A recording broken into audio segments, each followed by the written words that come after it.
Hello, Groomies. Let's begin our class of social studies with our next chapter, chapter 9, Government of India. I hope आप सभी को अभी तक हमने जितने भी चैप्टर्स पढ़े हैं आप लोगों को अच्छे से समझ आए हैं और आप लोग घर पे उन्हें रिवाइज भी कर रहे हैं. Okay, so now let's start the chapter. Also open your books and go to page number 80. आप सभी को कीवर्ड्स दिख रहे हैं.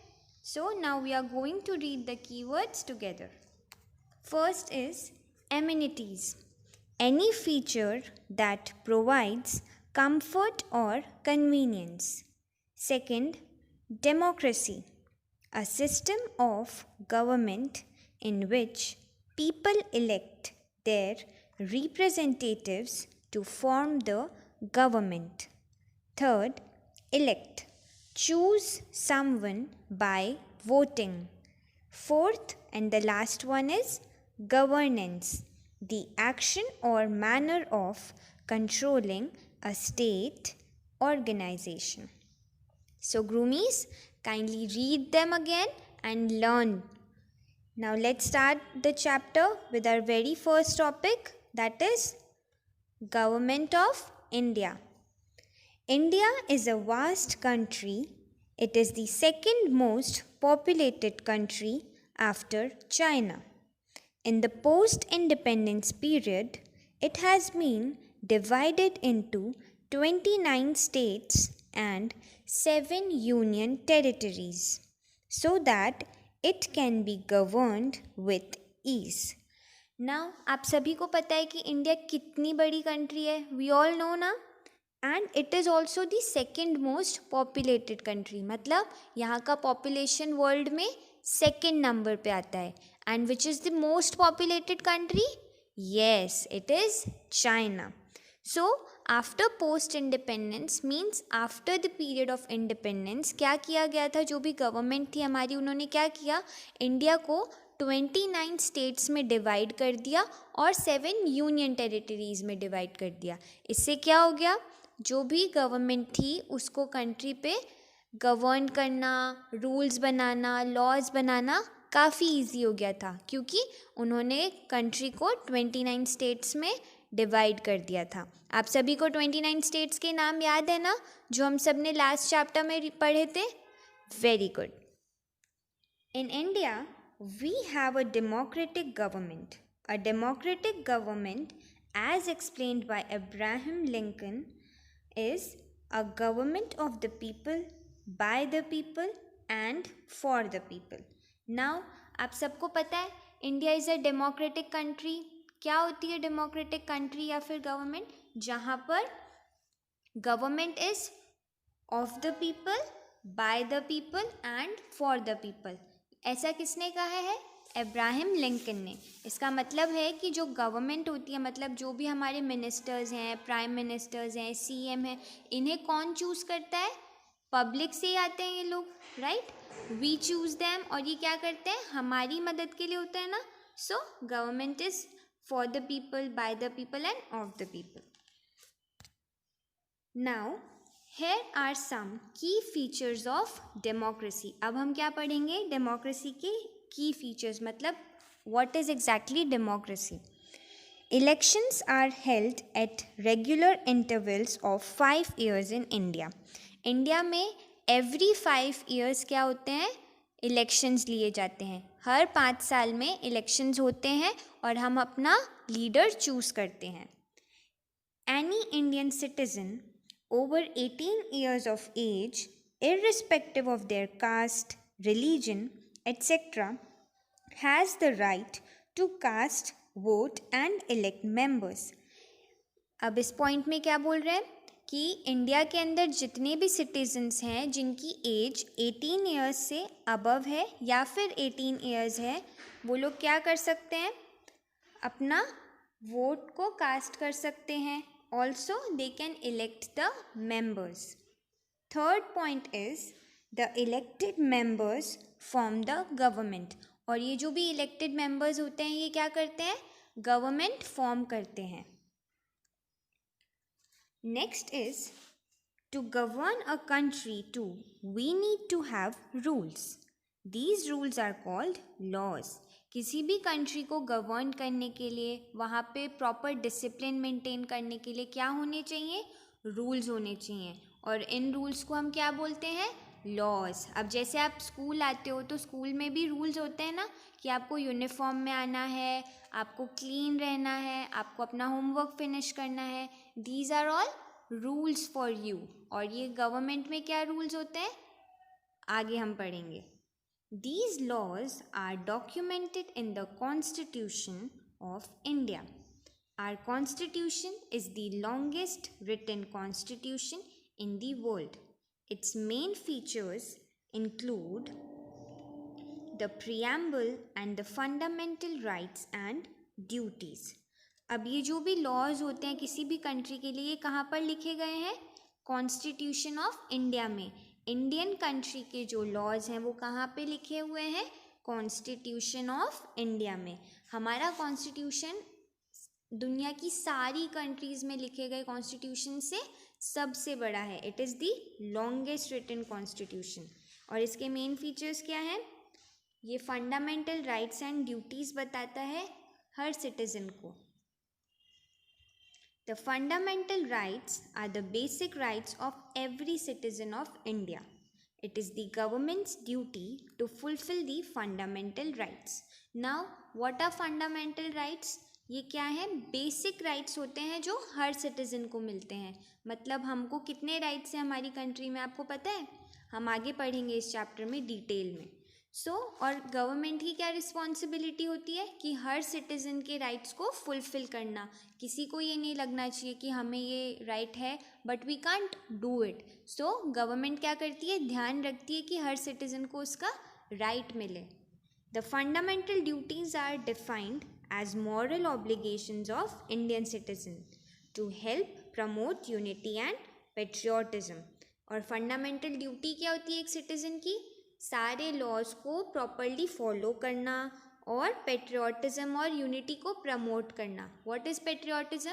पेट्रियोटिज्म इज़ अपनी कंट्री के लिए प्यार होना, अपनी कंट्री के लिए प्राउड फील करना. This is patriotism. Next is 3 levels of government. अब हमारे कंट्री में 3 लेवल्स ऑफ गवर्नमेंट है जिनके बारे में हम पढ़ेंगे. The government in our country make laws according to 3 different governing levels. हमारे कंट्री में जो भी लॉज बनते हैं, जो भी रूल्स होते हैं, ये कौन बनाती हैं? यही 3 levels of government. Now, the first is central government. The central government is also called as the union government. The central government functions from the Parliament of India, situated in New Delhi. The Parliament has 2 houses, Rajya Sabha, Upper House, and Lok Sabha, Lower House. It was established by the Constitution of India in 1950. Now, central government क्या है? Central government को हम लोग union government भी कहते हैं. और ये कहाँ से फंक्शन करती है? मतलब कहाँ पर है सेंट्रल गवर्नमेंट का ऑफिस? पार्लियामेंट ऑफ इंडिया में, जो कहाँ पे सिचुएटेड है? न्यू दिल्ली. और न्यू दिल्ली क्या है? It is the capital of India. Parliament में 2 हाउसेज होते हैं. ठीक है, पार्लियामेंट भी मतलब 2 पार्ट्स में डिवाइडेड है. First is Rajya Sabha and the second one is Lok Sabha. Rajya Sabha को अपर हाउस भी कहते हैं और लोकसभा को लोअर हाउस कहते हैं. पार्लियामेंट कब मतलब जो सेंट्रल गवर्नमेंट है ये कब इस्टेब्लिश हुई थी? In the year 1950. और ये कॉन्स्टिट्यूशन ऑफ इंडिया ने कहा है. Some of the key features of the central government. Now we will know the key features of central government. First is the central government looks after the whole country. The Prime Minister is the head of the central government. Central government क्या करती है? पूरी country का ध्यान रखती है कि हर state में क्या हो रहा है, किस यूनियन टेरिटरी में क्या हो रहा है. This all is been taken care by central government. और इसका हेड कौन होता है? Prime minister.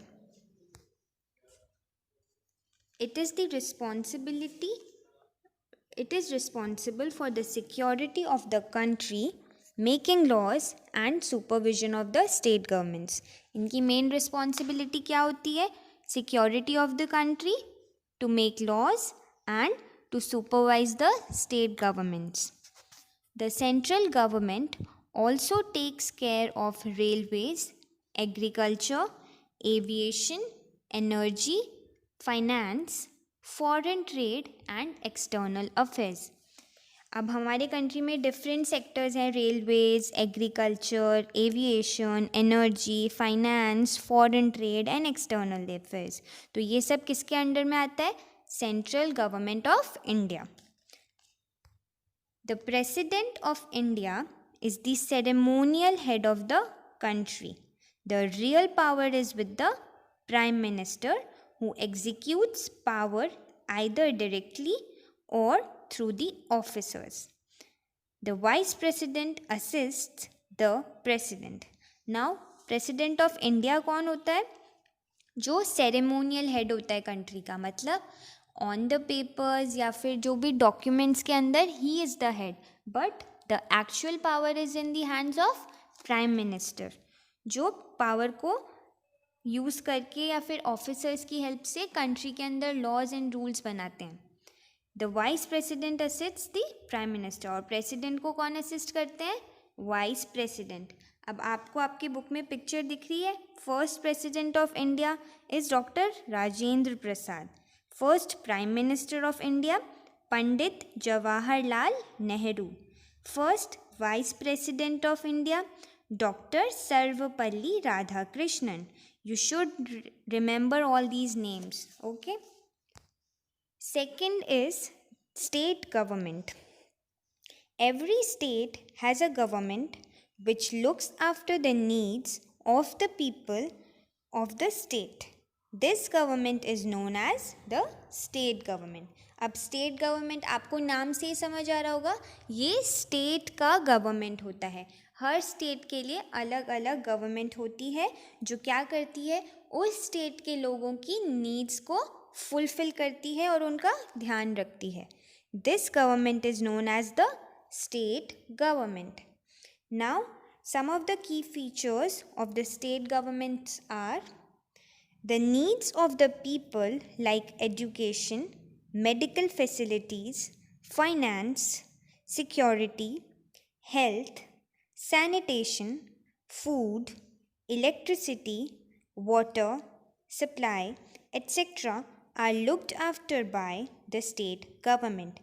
अब बेसिक नीड्स क्या होती हैं किसी भी इंसान की? Education, medical facility, finance, sanitation, food, electricity, ये सारी चीज़ों का ध्यान कौन रखता है? State government. The governor is the symbolic head of the state and is appointed by the president. जो गवर्नर होता है किसी भी स्टेट का, वो हेड होता है उस स्टेट का, और उन्हें कौन अपॉइंट करता है? President. The real head of the state government is the chief minister. और जो रियल हेड कौन होता है स्टेट गवर्नमेंट का?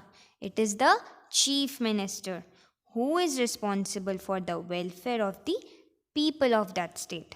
जो लोगों के भले के लिए काम करता है, उनकी ज़रूरतों को पूरी करते हैं. सो किसका जॉब होता है ये? It is the job of the chief minister. Who is the chief minister of Jaipur, Rajasthan? आप सबको पता है कौन है राजस्थान का चीफ मिनिस्टर? आप सब इसको फाइंड करें और मैम को बताना फिर. Who is the chief minister of Rajasthan? Okay. Now next point is a council of ministers assists the chief minister to perform the functions of the state.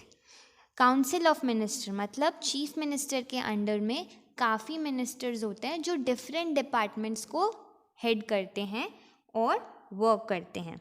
The state government functions from the capital city of the state. State government कहाँ से function करती है?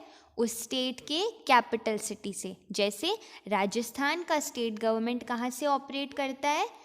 उसके capital city से. और राजस्थान का कैपिटल क्या है?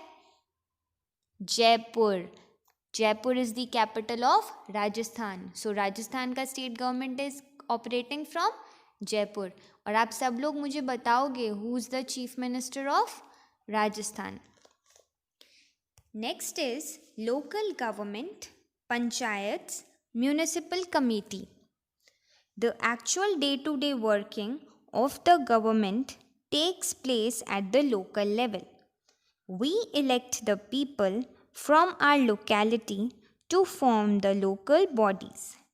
They are represented in the villages by the panchayats and in the cities or towns by the municipal committees. अब हमारा जो भी actual day to day working होता है, जैसे क्लीन हमारे आसपास का जगह क्लीन करने के लिए, इलेक्ट्रिसिटी के लिए, सो ये सब चीज़ों का कौन ध्यान रखता है? हमारे लोकल इलेक्टेड बॉडीज़, मतलब जो हम अपने लोकल लीडर्स को इलेक्ट करते हैं इलेक्शंस के थ्रू, इन सब चीज़ों का कौन टेक केयर करता है? वो लोग. और विलेजेस में क्या होते हैं? वो पंचायत्स. और उन्हें अर्बन टाउन्स या सिटीज़ में क्या नाम दिया होता है? Municipal committees. The basic amenities that we need in our everyday life, like water, transport, electricity, sanitation, health and education facilities, etc. are managed by local government. अब local government क्या करती है? जो हमारी basic amenities मतलब basic जो भी need होती है. amenities का मतलब हमने keywords में पढ़ा था ना, it is any feature that provides comfort and convenience. जो भी हमारी लाइफ को ईजी बनाती हैं चीज़ें या ज़रूरत होती है हमें उनकी, वो क्या है? एमिनिटीज़. जैसे water, transport, electricity, health and education facilities. So इन सब को कौन ध्यान रखता है? मैनेज कौन करता है इन्हें? Local government. Some of the key features of the village panchayats are, now we'll read the features of village panchayats. Groomies, आप सबको ये चैप्टर मेरे साथ ही पढ़ना है, तो प्लीज़ अपना बुक्स ओपन करके बैठना, नहीं तो ये चैप्टर काफ़ी आप लोगों को समझ नहीं आएगा. Okay, so let's read the features of the village panchayats.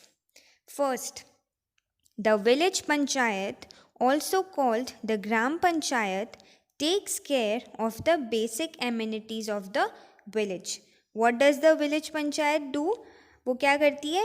Village की बेसिक एमिनिटीज़ का ध्यान रखती है और उन्हें हम क्या बोलते हैं? ग्राम पंचायत.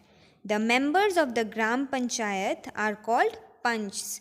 जो ग्राम पंचायत के मेंबर्स होते हैं उन्हें क्या कहते हैं? पंच. The people living in a village over 18 years of age can elect the panch. Village के अंदर जितने भी लोग रहते हैं उनमें से जो भी 18 ईयर्स से अबव हैं वो लोग क्या कर सकते हैं? अपने इलेक्ट कर सकते हैं पंच को. There must be at least one women member in the gram panchayat. Gram panchayat में मेंबर्स के अंदर at least one women should be there, मतलब एक औरत वहाँ पे होनी चाहिए. These elected members further elect their प्रधान और द सरपंच. ये जो भी इलेक्टेड मेंबर्स होते हैं ये क्या करते हैं? बाद में अपना प्रधान या फिर सरपंच को इलेक्ट करते हैं. Regular meetings are held by gram panchayat in the village to address various issues of their village. These meetings are called the gram sabhas. ग्राम पंचायत में रेगुलर मीटिंग्स होना बहुत ही ज़रूरी है ताकि उनके जो भी इश्यूज़ हैं डे टू डे लाइफ से या फिर जो भी मेजर इश्यूज़ हैं वो वहाँ पे डिस्कस हो सकें और वो सॉल्व हो सकें. ये मीटिंग्स को क्या कहते हैं? ग्राम सभास. The Gram Panchayat also appoints a Gram Sevika or Sevak. These people help the villagers by assisting and guiding them to improve their living conditions. ये जो भी ग्राम पंचायत होती है वो क्या अपॉइंट करते हैं?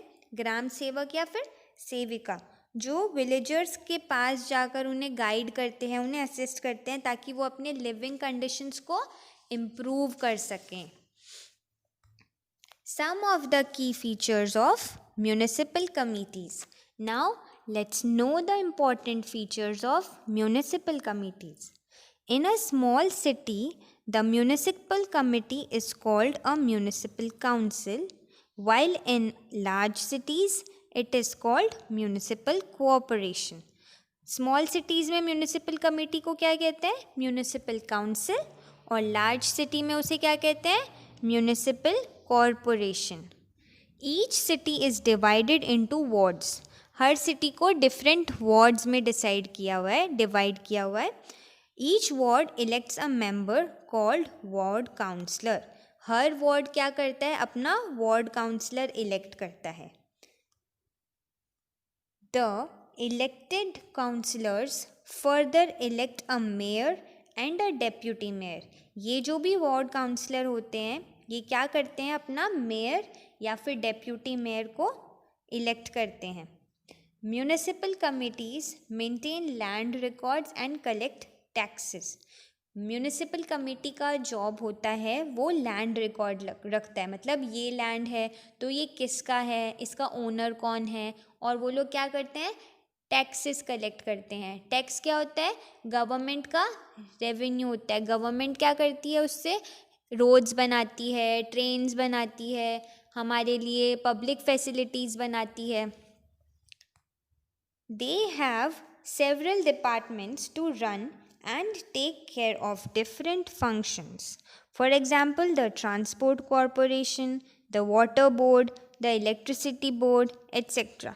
अब ये जो भी इलेक्टेड काउंसलर्स होते हैं, मेयर्स होते हैं, ये सारे डिपार्टमेंट्स बना देते हैं अलग अलग चीज़ के लिए। जैसे वाटर के लिए वाटर बोर्ड, इलेक्ट्रिसिटी के लिए electricity board, for transport there is separate the transport corporation. So ताकि डिफरेंट चीज़ों पर अच्छे से ध्यान दिया जाए और फंक्शन हो पाए।